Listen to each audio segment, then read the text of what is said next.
A verdade é fogo, é para quem não tem rabo de palha. Bem-vindos ao canal Divinistas em Aprendizado. Eu sou Robério. Vamos viver um Deus, uma verdade, uma doutrina. Brasil, coração do mundo, pátria do Evangelho Eterno. Apocalipse capítulo 14, versículos de 1 a 6. Inscreva-se neste canal. Ative o sininho para receber notificações de novos vídeos. Deixe o seu like. Ajude a divulgar a doutrina de Deus, compartilhando os vídeos em suas redes sociais, convidando seus amigos a se inscrever no canal, compenetrem-se da importância das orações em conjunto.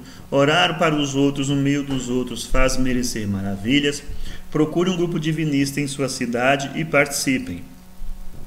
Vamos a mais uma leitura de boletim que está sendo lido nos grupos divinistas, nas orações em conjunto nessa semana. Como não poderia deixar de ser, são verdades divinas entregue por ele, Oswaldo Polidoro, reencarnação de Allan Kardec. Faremos alguns comentários sobre o boletim e a seguir faremos a leitura do mesmo. Jesus veio com os dons e sinais sem medida, como assim estava profetizado sobre ele. Ou, como agora dizemos, era médio completo. Não nasceu de homem, e sim de fenômeno mediúnico ou insemidação mediúnica. Aos 12 anos e meio, foi apresentado no templo, que assim era exigido pelos padres judeus. E lá, saindo do templo, o profeta Simeão afirmou que aquele seria o alvo das pedradas contraditórias. Como assim aconteceu? Porque fizeram dele o capacho de todas as patifarias, colocaram dele responsabilidades de terceiros, coisa que em Deus jamais existiu. Quem erra é escravo do erro, terá que pagar até o último centil. João Batista e Jesus eram primos e se conheciam. Faziam parte do cenáculo essênio ou nazireus, a escola de profeta de Israel. Mais de 250 pessoas escreveram sobre João Batista e Jesus, e não apenas 4. A besta corruptora adulterou bastante os textos do Novo Testamento, para melhor se impor a reis, povos e nações, como bem advertiu o Apocalipse, que sim iria acontecer, e assim aconteceu. Essa corrupção começou a partir de 380 e 410, quando, a mando do Papa, Jerônimo fez a Vulgata, ou a Bíblia que hoje temos em mãos. E assim, as trevas desceu sobre a humanidade, pois corromperam a doutrina entregue por Jesus a partir do Pentecoste, que era estribada sobre a lei de Deus, os exemplos de Jesus e os dons do Espírito Santo, carismas ou mediunidades. Vamos à leitura do boletim. Oração ao princípio sagrado. Sagrado princípio do universo, divina causa de todos os efeitos, infinitos são os vossos poderes, integral a vossa ciência. Dai-me o poder de refletir a vossa divina vontade. Concedei-me, Pai divino, a delegação de ter poder sobre os espíritos malévolos. Envolver-me, ó poder infinito, em vossas graças e virtudes, para que minha vontade seja um reflexo de vossa divina justiça. Fazei de mim, Senhor absoluto, um veículo de vosso infinito amor para aqueles que o merecerem. Graças ao Senhor Sagrado Princípio. Burrices que Jesus não disse. Jesus não escreveu, e os que mais tarde escreveram fizeram segundo suas possibilidades de entendimento, e as contradições são muitas. Mais tarde, no IV século, quando Roma forjou sua igreja romana e não cristã, sob as contradições foram somados erros propositais, tudo em benefício de Roma, do império, que se encontrava em plena decadência. Tudo foi torcido para dar aos padres ou bilíngues romanos o máximo de autoridades, quer para obter dinheiro, quer para fornecer ao império a sujeição das gentes. E o Pai Nosso sofreu toda a sorte de adulterações. Observem. Pai nosso que está no céu. Jesus ensinou que é Deus, Espírito e verdade, onipresente, onisciente, onipotente, que tudo vê em secreto e dá a paga segundo as obras de cada um. Ensinou que Deus é acima de relativismos quaisquer, de tempos e locais. O Deus do Padre Nosso, adulteração romana, antropomórfico ou exterior, a tudo e a todos, escravo de vestes fingidas, idolatrias, formulismo e formalismo, velas e outras bugigangas idólatras ou pagãs. Nunca foi o princípio sagrado, que Jesus representou como melhor pôde. Para Deus não há acepção de locais e tempos, não sofre restrições quaisquer, está na intimidade profunda de tudo e de todos, como divino centro emanador, sustentador e destinador, e ninguém ganhará coisa alguma dizendo em contrário, porque a ignorância, o erro e a maldade serão esmigalhados no tempo certo.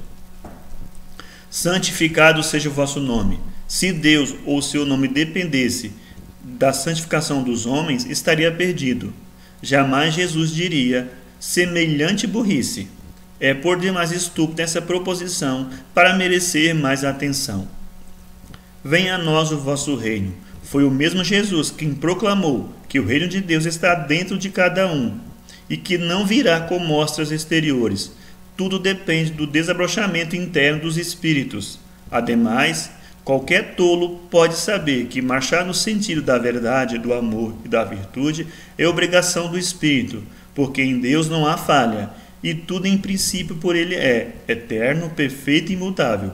Quem se meteu a vendedor de fingimentos e idolatrias é quem inventou esse erro clamoroso. Para o reino de Deus vir, os tolos precisam comprar baboseiras e curvar diante dos vendedores de baboseiras, etc. Livre de orações quaisquer que ensina a procurar Deus fora, longe, através de simulações ou engodos, são criminosos. Esperar Deus de braços abertos sobre montanhas ou não montanhas é obra de ignorantes ou capciosos. É o começo de muitos erros, desvios, imoralidades, etc. Deus é onipresente e a comunhão entre Pai e Filho, entre Filho e Pai divino é no tempo da consciência. Seja feita a vossa vontade. Jamais Jesus ensinaria semelhante asneira, pois sabia que a vontade de Deus é justiça absoluta, será feita, queira ou não. Tudo aquilo que é relativo, espírito ou matéria, colocar a vontade de Deus em termos de possível alternativa, sim ou não, é coisa que nunca passaria pela cabeça de Jesus. A lei de Deus, Jesus a tinha como inderrogável, e seu divino exemplo de submissão à vontade de Deus nunca deu cabimento a ambiguidades quaisquer. O que parece, isso é de invenção humana. Assim na terra como no céu. Outra vez, a burrice de escravizar Deus a locais ou tempos, etc. Outra vez, a estultice do homem pretendendo escravizar Deus a seus tacanismos, às suas restrições e, acima de tudo, assim fazendo para mercadejar formalismo e idolatrias com os tolos, afirmando que Deus está longe ou num céu territorial. Os dons de eclesia ficam sendo os intermediários, os vendilhões de idolatrias ou baboseiras supersticiosas. As demais proposições são infantis, e o perdão de pecados não existe em Deus, porque a justiça divina não abre precedentes. O reequilíbrio é por obras, por isso é que Deus oferece oportunidades, condições e situações, etc. Não consideraremos as tentações da parte de Deus, mas sim os testes a vencer. Não é função de Deus vencer os testes, para quem quer que seja, nem de Cristos ou espíritos conscientes. Se alguém conhece a verdade e pratica o bem, certamente terá ajuda para o triunfo em suas lutas.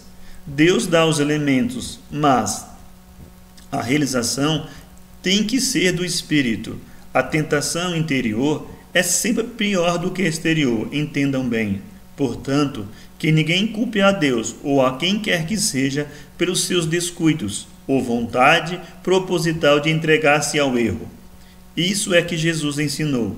Acima de tudo, pelo seu divino exemplo, não atirou responsabilidade alguma em Deus, que por suas leis fundamentais garante o relativo livre arbítrio aos espíritos. Não ouvidem que direitos significam deveres, e se assim não fosse, Deus seria surdo ou errado, ou mesmo maldoso, porque a humanidade está cheia de gente que vive repetindo o Pai Nosso e que pratica crimes, desde assassinatos em massa até os mais depravados costumes. Deus quer assim, conheça-te e realiza-te.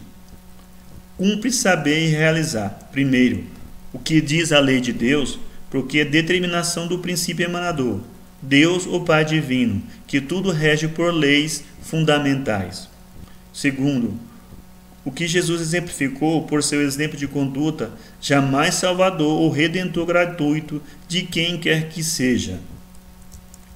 Terceiro, cultivar a consoladora revelação, comunicabilidade dos Espíritos, para ter certeza da imortalidade, responsabilidade e união com o princípio, através da evolução ou quitação vibracional total, que terá de ser atingida. Quarto, ter em mente sempre que tudo se resume em conhecer a verdade e praticar o bem, porque ninguém é menos do que uma centelha de Deus, que deve vir a sintonizar totalmente com Ele, através do processo evolutivo, e acima de tudo saber que Deus não é comprador nem vendedor de fingimentos, idolatrias ou baboseiras. O Consolador que Jesus generalizou. Porque sendo exaltado por Deus e tendo recebido do Pai a promessa do Espírito Santo, derramou a este sobre vós, como agora estáis vendo e ouvindo. Atos capítulo 2, 33. Se não faltasse tanta inteligência e honestidade em certos infelizes que se julgam donos do Espiritismo, grande campanha orientadora faria o Espiritismo para ensinar a humanidade que as verdades espíritas são aquelas que sempre estiveram nas bases de todas as grandes Bíblias da humanidade, aquilo que foi conhecido e prática dos iniciados, profetas e mestres de todos os tempos. Ensinariam também alto e bom som que o cristianismo não é cleresias, formulismo ou liturgias, discursos histéricos de crentes quaisquer, nem tampouco chincanismos, de camarilhas, súcias, igrejinhas, panelas e panelinhas, com suas tabelinhas analfabetas, para defender interesses e prepotências mandonistas de quem quer que seja. Confundir iniciação com religiões é rouba de ignorância para alguns poucos, mas é malícia e comércio pagão para muitos outros. Para conhecer a excelsa doutrina do caminho deixada por Jesus, importa conhecer a importância interrogável da lei de Deus, a divina modelagem de Jesus Cristo e o cultivo sadio da revelação por ele generalizada no Pentecostes. O determinismo divino esmigará os inimigos desse triângulo doutrinário básico. E para conhecer isto, e por esforço próprio, procuro vivê-lo, leiam os textos abaixo. Cronograma de implantação da doutrina divinista. Primeiro tempo, Moisés, o grande médico todo do revelacionismo, deseja que a revelação tenha caráter generalizado, e assim desejou. Quem dera que o Senhor desse o seu Espírito Santo e que toda a carne profetizasse. Números 11, 29. Segundo tempo, Deus promete a generação da revelação para dias futuros. Derramarei o meu Espírito Santo sobre a tua semente e a minha bênção sobre a tua descendência. Isaías 44, 3. Derramarei o meu Espírito Santo sobre toda a carne, e vossos filhos e filhas profetizarão, vossos velhos terão sonhos, e vossos jovens terão visões. Joel 2, 28. Terceiro tempo, João Batista e Jesus, durante a encarnação, prepara o ambiente humano para que possa haver o cumprimento da promessa do Pai. Observem bem que promessas fizeram, que fenômenos mediúnicos produziram, tudo conforme as promessas do Velho Testamento. Deus não é de mortos, mas de vivos, porque aqueles que forem dignos da ressurreição serão como os anjos do céu. Mateus capítulo 22, 30. E esses sinais seguirão aos que crerem, expulsarão os demônios, falarão novas línguas, manusearão serpentes, bebendo potágio mortífera, não lhes fará mal. Porão as mãos sobre os enfermos e os curarão. Marcos 16, 17. Quarto tempo, depois de tudo preparado durante a encarnação, Jesus é perseguido, insultado, preso, manietado, cuspido e esbofeteado, surrado com as arrogas de pontas de chumbo e crucificado. Foi o único dentre os grandes mestres e iniciadores que voltou como espírito para epilogar a tarefa messiânica. Observe o que aconteceu para a generalização do Consolador, a comunicabilidade dos anjos, espíritos ou almas, a realidade viva da doutrina do caminho, ficar no mundo. Porque para vós é a promessa, e para o quantos estiverem longe, quantos o Senhor a si quiser chamar. Atos capítulo 2. Porque a um pelo Espírito Santo é dada a palavra de sabedoria, a outro de ciência, a outro a fé, a outro o dom de curar, a outra a produção de maravilhas, a outra a profecia, a outro discernimento dos espíritos, a outras línguas diversas e a outras interpretações. Primeira Epístola aos Coríntios, capítulo 12. Caríssimos, não creais a todo espírito, mas provai se os espíritos são de Deus, porque muitos já foram os falsos profetas que levantaram no mundo. Primeira Epístola de João, capítulo 4. Testificando também Deus com eles, por sinais, milagres, várias maravilhas e dons do Espírito Santo, distribuídos por sua vontade. Hebreus 2:4. Antigamente em Israel, indo alguém consultar Deus, dizia assim: vinde e vamos ao vidente, porque ao profeta de hoje se chamava então vidente. Primeiro livro de Samuel 9:9. Aquele que pecar contra o Filho do Homem será perdoado, mas aquele que blasfemar contra o Espírito Santo será réu da justiça divina. Jesus em Lucas 12:10. Você, leitor, costuma dizer aos outros que ao bom entendedor meia palavra basta? Se é assim, ou mesmo que não seja, compreenda, pelos textos acima, transcritos da Bíblia, qual foi e é a doutrina do caminho que Jesus deixou no mundo, totalmente viva através da comunicabilidade dos Espíritos, e procure conhecer o verdadeiro cristianismo através dos livros de Oswaldo Polidoro, porque são os únicos que têm fundamentos bíblicos, proféticos e apocalípticos, e em conformidade com a vontade de Deus, que jamais deixará de ter cumprimento. Precavenha-se contra tudo quanto for sem Deus e contra Deus, porque tudo isso será esmigalhado pelos acontecimentos por vindouros.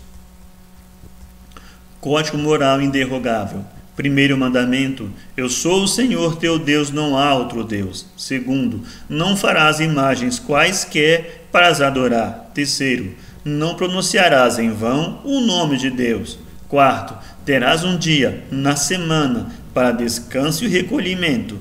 Quinto: honrarás pai e mãe. Sexto: não matarás. Sétimo: não cometerás adultério. Oitavo: não furtarás. Nono: não darás falso testemunho. Décimo: não desejarás o que é do teu próximo. Pai nosso da maturidade. Pai nosso, que sois o céu, Espírito e verdade, e estais no imo de tudo e de todos. Vosso nome é santo, e por si o mesmo é, e vossos filhos assim reconhecerão, porque a evolução a isso conduzirá. Vosso reino é de verdade, amor e virtude, e todos realizarão no teu íntimo, por suas obras, pois não virá com mostras exteriores. Vossa vontade será feita, e vossos filhos virão a ser espírito e verdade. O vosso pão, que representa todas as graças, e todas as graças rendemos, procuramos distribuí-las aos nossos irmãos. No teu conhecimento, na certeza e na bondade, perdoemo-nos mutuamente, e transformaremos a terra na apocalíptica Jerusalém celestial, onde não haverá ignorantes, trevosos ou sofredores. Possui vosso o reino, o poder e a glória. Assim acontecerá, consoante anunciastes através dos profetas vossos servos. Assina o boletim Oswaldo Polidoro, Princípio Sagrado em última encarnação nesse planeta. Agradecemos a todos que nos acompanham com a leitura dos boletins semanais. Que Deus abençoe, que Deus pague a todos. Fiquem todos nas bênçãos divinas. Até a próxima leitura do boletim.